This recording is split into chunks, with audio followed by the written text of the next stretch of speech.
Bismillahirrahmanirrahim. Ini ada ikan siakap. Opa dah bersihkan limau dengan asam jawa ya.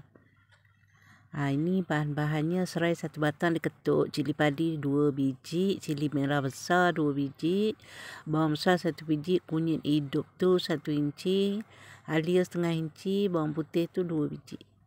Cili kisar tu 1 sudu makan, sedikit belacan ya. Asam keping tu 1 je, tapi asam keping opa tu kecil-kecil. Asam jawa 1 kuntum bunga kantan, sedikit daun kesum.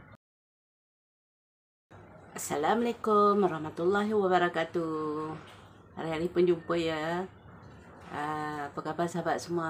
Para sahabat semua sehat selalu, dimurahkan rezeki, amin amin rabbal alamin.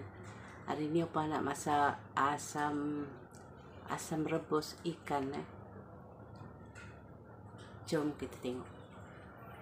Jomlah kita nak kisar bahan-bahan tu ya. Bawang besar, bawang putih, kunyit hidup, halia. Serai tu tak payah ya.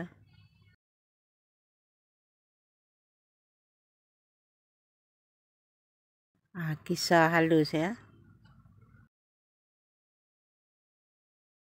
Dah pun siap dikisar. Tak perlu guna minyak ya. Masukkan bahan yang dikisar tadi tu. Masukkan cili kisar 1 sudu makan tu. Masak hingga kering dan hilang bau yang kita kisar bahan-bahan tadi ya. Dah kering semua tu, masukkan air asam jawa. Air untuk kuah ya.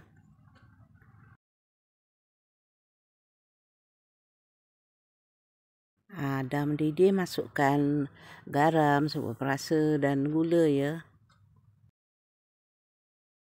Memandangkan ikan siakap tu dia cepat masak, lagipun dia lembut. Jadi kita masukkan dulu sayur-sayurnya ya. Bunga kantan, daun kesum, asam keping tu memang dimasukkan lah. Ikan siakap tu sekejap je dah masak. Kalau lama-lama nanti dia hancur. Itu sebab kena masukkan bahan-bahan sayur tu dulu. Kalau kita buat ikan kembung, kita boleh masukkan ikan dulu, baru masukkan yang sayur tu, bunga kantan dengan daun kesum. Dah pun siap. Ini opa nak buat sambal ketuk ikan bilis ya. Ada cili padi, ada bawang besar, ada bawang putih 1 biji. Ada limau kasturi 3 biji. Ada sedikit belacan ya. Bilis ni dah dicuci bersih dan ditoskan dulu. Panaskan minyak, bolehlah menggoreng ikan bilis tu ya. Gorenglah sehingga masak dan sedikit rangup ya. Tapi jangan gelap sangat, nanti dia jadi pahit pula.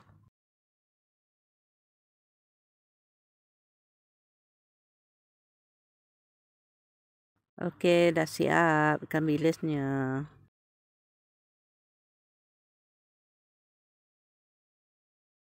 Goreng pula bawang tadi tu ya. Bawang besar dengan bawang putih dengan cili padi. Dah pun masak ya.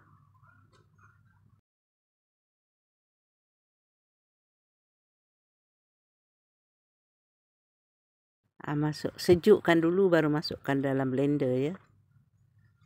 Masukkan belacan, ikan bilis semua. Masa kisar tu sekali je ya. Tak mau halus. Dia nak tak kasar tak halus ya. Masuk sedikit gula. Dah habis dikisar, perahkan limau tu. Dah pun siap sambal ketuk ikan bilis. Assalamualaikum warahmatullahi wabarakatuh. Selamat mencuba ya. Asam rebus ikan siakap. Ikan lain pun boleh ya. Ikan kembung boleh, ikan tenggiri boleh. Kalau yang suka timun tu, letaklah timun, buang empulonya ya. Dipotong pendek-pendek.